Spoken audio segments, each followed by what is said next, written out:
When Joe Philbin, who was mentioned during Joe and I go back a long, long way, and he came to Texas, clinic to us a couple times. I actually went to Harvard and put a clinic on for them, and Joe called me right before he got the job, and he said, "Just want you to know you're on my short list, but you also understand there's people that I've worked with years and years and years." And I said, "Coach, I totally understand." And he called me back a couple days later, and he said, "I've hired Ken O'Keefe." I said, "That's great. Since you've done that, how about calling Kirk for me?" And about that same time, I sent Kirk a text, and I said, "Hey, if this rumor is true, I would love to have the opportunity to visit with you." So that's kind of how it started.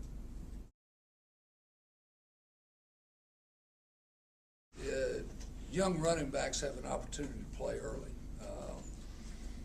If they're that kind of player, and I would mention Cedric Benson played as a true freshman, Jamal Charles played as a true freshman, and the thing, and it's a valid point, is you worry about protections, but you can do some things to help them with the learning curve, and that's what we plan to do. We don't ever want a great talented player sitting over there with Kirk just because the scheme. I mean, that's not good coaching. So we want to make sure that either our teaching is good enough or our scheme is easier enough that talented guys can play early. It allows me to set above all the emotion. I've worked from the boundary before, and you're just removed. It almost is like a video game in that you're not hearing all the collisions and all that, and you can lay out all your charts and your information and that kind of stuff. That's the reason I like working from up there. We were starting in August, and Governor Perry came out to practice, and he walked over and he said, "Man, I am so happy you guys are practicing again." I said, "Really? Why?" He said, "Takes all the pressure off me." So that goes with the territory. I was fortunate enough to play quarterback in college, so my wife will tell you I've been jumped on as a player and as a coach. So that's just part of it. I will say this: staying in a local hotel, and I got just a little taste of the Iowa fans the other day. I walked in, and there was 5 or 6 guys at mid-20s to 30s, and they said they recognized, I guess, the picture, and they came over and started talking. And I was immediately invited to go to a bachelor party, so I thought that football was pretty important here too. Coach. I didn't go, by the way.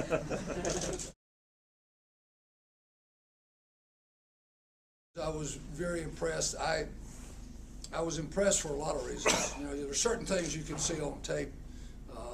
Throws from 1 hash mark to the sideline.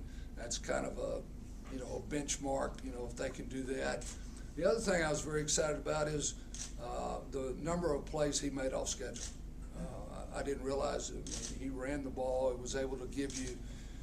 Defensive coaches will all tell you when you can cover everybody and the quarterback runs and makes a first down. I mean, that's heartbreaking for a defense. So, watching him, I thought his decision making. I don't know exactly the numbers, but it was way more touchdowns than interceptions. I thought he played very well. Well, I talked to one of the Texas coaches yesterday, and he said, if y'all do decide to come down into this area, their recruiting is so early. I mean, I don't know how many commitments they have at this point, but not only about identifying players, but high school coaches. I've probably had 20 high school coaches that have called and said, "Hey, if y'all do come this way, make sure you come by and see us. And if I don't have one, I can tell you where one's at." And recruiting is a lot about relationships.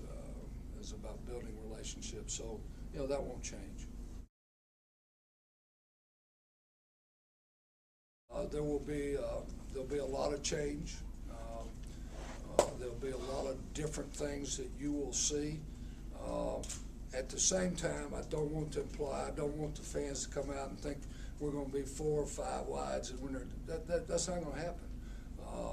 So we're just trying to take the best of both worlds, put it together, and come up something that is ours. Is that the zone blocking, Kirk's, the way that they've run the ball here for 13 years now, and within your passing scheme, is that how it's going to work?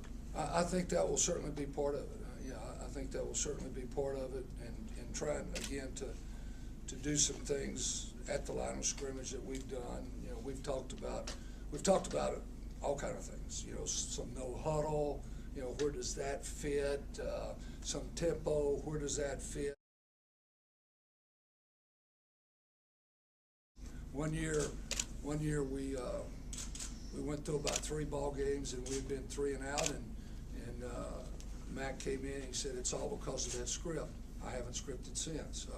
And so, you know, you have some ideas how you want to open, and I think it's important that your staff and your players understand those ideas, how you're going to open. But even the big-time script guys will tell you there's, you know, third down falls into its own category, off schedule falls into its own category, coming in, coming out, it falls into another category. I am a big-time game plan guy as to, you know, what works, you know, that week.